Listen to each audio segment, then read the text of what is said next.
A disfunção erétil é algo recorrente na nossa população, tanto para o sexo masculino quanto para o sexo feminino. E quanto maior a idade, maior a prevalência dessa doença. E de maneira recorrente, as pessoas associam a disfunção erétil à necessidade de medicações. Dentre elas, o Viagra é o mais conhecido de todos. Só que essa não é a única opção. Foi exatamente isso que essa notícia trouxe, mostrando o impacto do exercício, principalmente o exercício aeróbico, na performance sexual, tendo impacto muitas vezes semelhante ou até superior ao Viagra, inclusive a reposição do hormônio masculino, da testosterona. Mas será que isso realmente é verdade?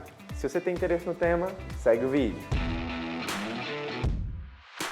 Fala galerinha, beleza? Danilo Pereira, médico do esporte, mais um vídeo aqui no canal. Se você caiu de paraquedas aqui agora, se liga que toda terça, quarta, quinta e sexta tem vídeo novo sobre o mundo, sobre o universo da medicina esportiva. Muitas vezes temas escolhidos por vocês, vez ou outra eu pego um tema de consultório e trago aqui para a gente abordar a base e a teoria. E na semana passada, um paciente me procurou por essa queixa e ele mesmo já tendenciou a um ponto que, Danilo, quando eu estou fazendo exercício, quando eu tenho uma melhor noite de sono, quando eu estou menos estressado, de fato a minha performance sexual melhora. E eu queria entender se de fato eu preciso de alguma medicação ou se eu posso manter, otimizar a minha rotina de hábitos e melhorar essa minha performance sexual. Então vamos nessa, vamos aprender. Primeiro ponto, o que determina a disfunção erétil? Tem uma escala que a gente usa de pontuação para saber como está o seu rendimento, a sua performance. Vai aparecer aqui na tela. Então, de uma maneira geral, a gente pode ter uma pontuação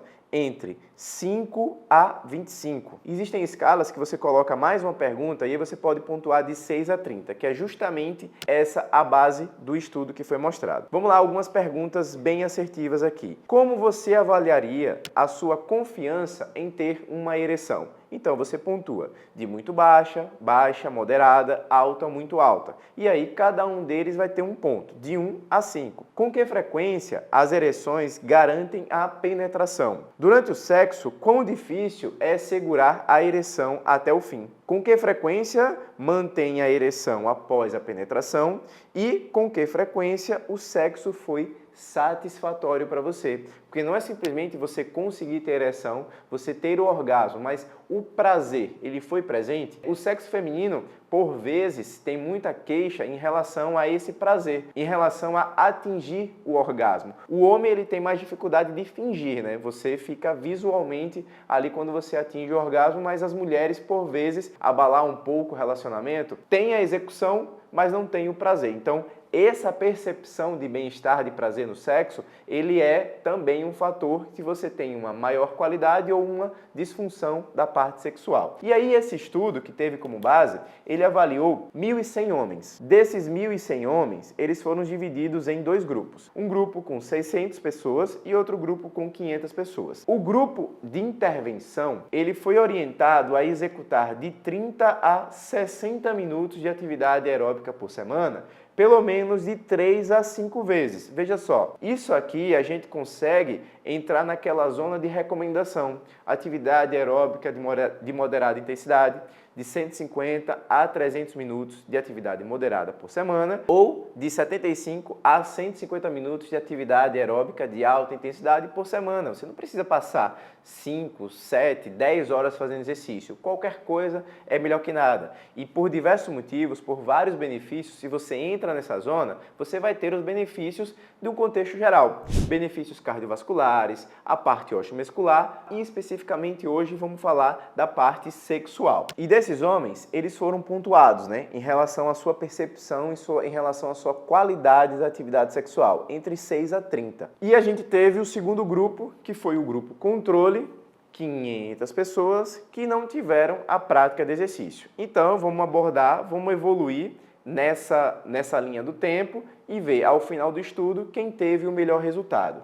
Foram 3 opções. Então, os homens que fizeram a parte de exercício tiveram uma média de ganho de 5 pontos dessa função erétil. A gente tem de conhecimento prévio que os indivíduos que fazem uso desses inibidores da fosfodiesterase, que vai ter um benefício em vasodilatar, então se você dilata o vaso, você chega a mais sangue, e se chega a mais sangue, você consegue ter uma melhor ereção e uma melhor manutenção, né? Você consegue ter uma melhor performance sexual. E aí, esses inibidores são representados pelo Viagra, pela Tadalafila, pelo Sildenafil, que são nomes aí, né, de mercado. Esses indivíduos tiveram uma melhora entre 4 a 8 pontos da função da atividade sexual. Então, se a gente compara o exercício físico nessa zona, nessa intensidade, você entra na faixa ali bem semelhante ao uso da medicação. E os indivíduos que fazem uso de reposição da testosterona têm uma média de 2 pontos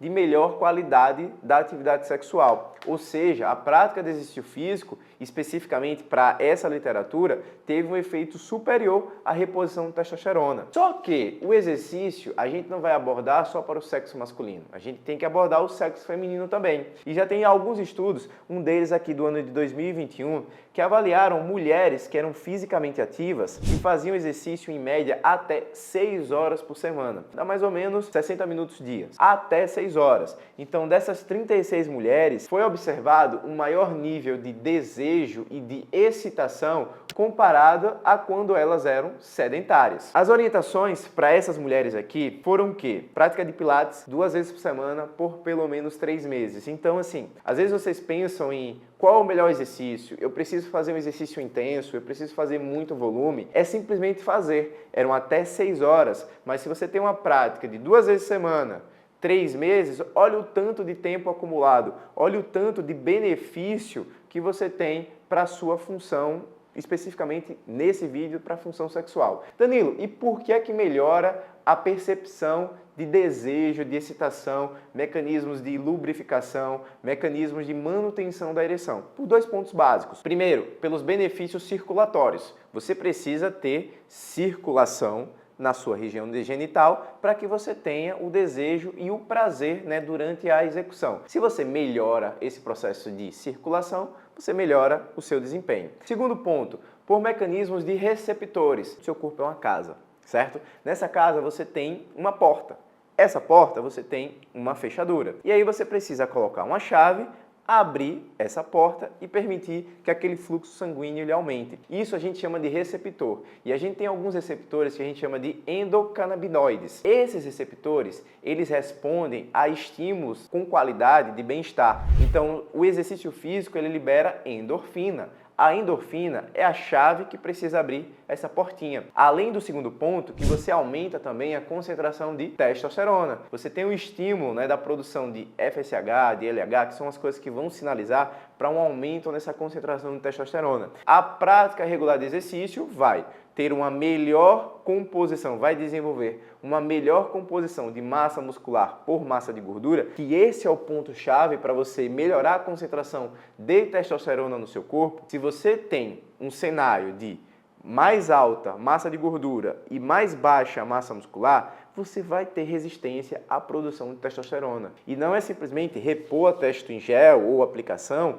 que você vai melhorar esse cenário. Tanto é que existe um impacto. Obviamente, existem recomendações, são pontuais, mas o grosso da população é iniciar exercício físico, melhorar a composição corporal, que vai ter o benefício de melhor rendimento, de melhor performance sexual. Além do fato, eu citei 2, mas vou colocar um terceiro. A melhor percepção de bem-estar, uma autoestima. Você chegar e se olhar no espelho e ter uma percepção, uma boa relação de você com o seu corpo. Então a chance de você se despir na frente do seu companheiro, da sua companheira, também aumenta. Porque existem pessoas que têm, por esse mecanismo, né, de autodefesa, de vergonha, limita a própria prática da atividade sexual. E se você chegou até aqui agora nesse vídeo, não esquece, deixa o seu like. Tem alguma dúvida, comentário, sugestão sobre esse ou novos temas? Joga aqui nos comentários, vamos ter esse bate-papo que fica bem interessante. Não esquece de fazer a inscrição no canal, ativa o sininho para não perder nenhum vídeo. Você é uma pessoa mais curiosa, tem interesse em aprender um pouco mais? Aqui no Guia da Comunidade,